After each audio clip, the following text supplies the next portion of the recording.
അങ്ങനെ ഓണം വെക്കേഷനൊക്കെ കഴിഞ്ഞു. ഇനി തിരിച്ച് വീട്ടിലോട്ട്. അപ്പോൾ ചായ കുടിച്ചാലോ എന്ന് വിചാരിക്കുന്ന സമയത്താണ് ദേ ചായ കാണുന്നത്. അപ്പോൾ അവിടെ നിന്ന് ചായയും അതിൻ്റെ ഒപ്പം പലഹാരമൊക്കെ വാങ്ങിച്ച് കഴിച്ചുകൊണ്ടിരിക്കുകയാണ് കേട്ടോ. അങ്ങനെ ഇനി തിരിച്ച് വീട്ടിലോട്ട്. അതിന് വീട്ടിലെത്തിയപ്പോഴാണ് ഈ ഒരു സർപ്രൈസ് കാണുന്നത്. ആകെ എന്താ പറയുക, മഴയൊക്കെ പെയ്യുന്നുണ്ടോ, വെള്ളം തട്ടുന്നുണ്ടോ, വെയിലാണോ, എന്തൊക്കെയായി ഞങ്ങളുടെ കൃഷിത്തോട്ടം എന്നൊരു മൂഡിലാണ് വരുന്നത്. പക്ഷെ വന്ന് ഇത് നോക്കിയപ്പം പെട്ടെന്ന് ഷോക്കായി പോയിട്ടോ. അങ്ങനെ മഞ്ഞളൊക്കെ നന്നായിട്ട് ഉണ്ടായിട്ടുണ്ട്. അങ്ങനെ മഞ്ഞൾ പൊട്ടിച്ചു. പപ്പായ പഴുത്തിട്ടുണ്ടാവും എന്ന് വിചാരിച്ചു, പക്ഷെ പപ്പായ പഴുത്തില്ല കേട്ടോ. അങ്ങനെ ഞങ്ങളുടെ പച്ചക്കറികളൊക്കെ നല്ല ഉഷാറായിട്ടൊരു നിൽക്കുന്നുണ്ട്. ഇടയ്ക്ക് മഴ പെയ്യുന്നുണ്ട്, ഇടയ്ക്ക് വെയിലും.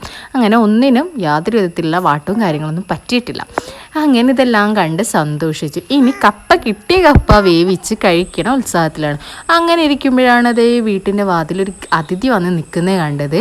പെട്ടെന്ന് കണ്ടപ്പോൾ നല്ലൊരു എന്താ പറയുക, എന്താണ് ഏതാണെന്ന് പെട്ടെന്ന് പേടിച്ചു. പിന്നെ കണ്ടപ്പോൾ ഭയങ്കര സന്തോഷം, നല്ല രസമൊക്കെയായി തോന്നി.